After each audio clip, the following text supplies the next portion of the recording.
La parole de Dieu est un trésor inestimable. Ne laisse pas ta Bible fermée. Oh non, non.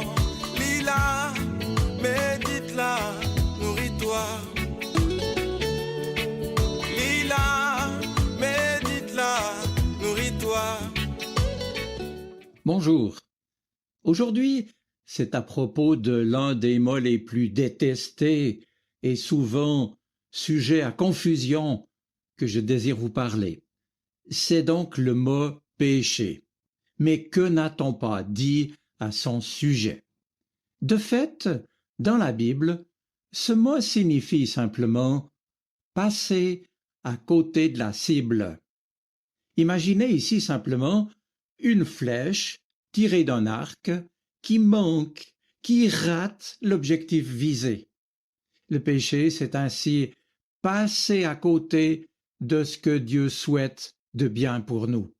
C'est se passer de son aide et vouloir se débrouiller seul pour conduire sa propre vie, avec bien sûr toutes les conséquences néfastes et dramatiques que vous savez que cela peut impliquer pour soi-même et pour les autres.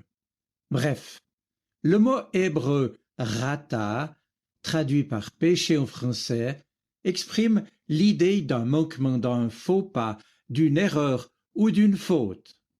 Et l'on peut ainsi commettre des péchés d'une manière délibérée ou d'une manière inconsciente.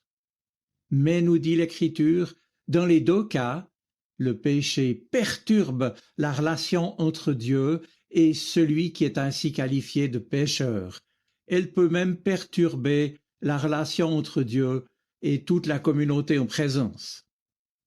Mais ici, je tiens à le préciser, contrairement à une certaine lecture, le récit de la première transgression d'un commandement divin par Adam et Ève en Genèse 3 ne constitue pas ce que certains ont appelé le péché originel. Il faut être clair à ce sujet, l'Ancien Testament ne connaît pas l'idée selon laquelle chaque être humain naîtrait pécheur. Non, et cela même si la Bible comporte, il est vrai, des textes qui insistent sur le fait que le péché a des conséquences non seulement pour le pécheur, mais parfois aussi sur sa postérité. Or, ce qui est toujours affirmé, et sur lequel j'insiste, c'est que chacun sera tenu responsable de ses actes. Cela dit, tout le Nouveau Testament, et notamment l'apôtre Paul, nous affirme que les hommes n'ont pas par eux-mêmes la capacité de lutter et de vaincre le péché. Il faut pour cela une grâce particulière de Dieu, toute entière, résumée dans cette proclamation centrale qui se trouve dans l'évangile de Jean au chapitre 3. Dieu a tellement aimé le monde qu'il a donné son Fils unique, afin que quiconque croit en lui ne soit pas perdu, mais qu'il ait la vie éternelle. Dieu n'a pas envoyé son Fils dans le monde pour condamner le monde, mais pour sauver le monde par lui. Celui qui croit au Fils n'est pas condamné. Dès lors, on comprend mieux que le péché n'est pas d'abord une faute morale, mais une rupture de la relation avec Dieu. Ainsi, nous le rappelle Paul encore, dans sa lettre aux Romains, chapitre 3, verset 20, le péché est devenu une réalité telle et fondamentale de l'existence humaine que nous sommes tous concernés. Tous ont péché et sont privés de la gloire de Dieu, c'est-à-dire de sa communion. Mais voilà la bonne nouvelle maintenant. L'évangile de Dieu, c'est qu'il a envoyé son Fils, Jésus le Christ, pour nous rejoindre et pour mourir, pour nous délivrer de l'emprise du péché, pour que le péché ne puisse plus régner sur nous. C'est donc dans sa lettre aux Romains que l'apôtre Paul en explique longuement les tenants et les aboutissants. Il nous y montre en effet en quoi la mort et la résurrection de Jésus ont constitué l'intervention décisive de Dieu pour nous pardonner, pour nous délivrer du pouvoir du péché et rétablir notre relation avec Dieu. Et que c'est ensuite le fait de se tourner vers Dieu et de placer sa foi en lui qui nous conduit à entrer dans une vie nouvelle, au bénéfice de la mort et de la résurrection du Christ, une existence tout entière unie à lui. Maintenant, ce n'est plus moi qui vis, mais Christ qui vit en moi et qui nous permet désormais d'être conduits et animés non plus par le péché dont nous sommes les victimes, mais par l'Esprit de Dieu qu'il fait habiter en nous.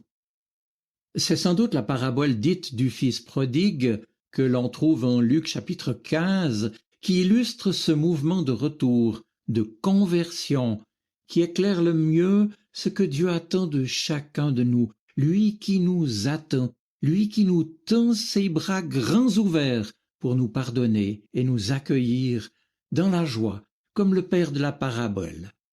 Et c'est alors le bonheur, la fête, le festin du royaume, les relations rompues sont rétablies, le péché est effacé et ses mortelles conséquences sont anéanties.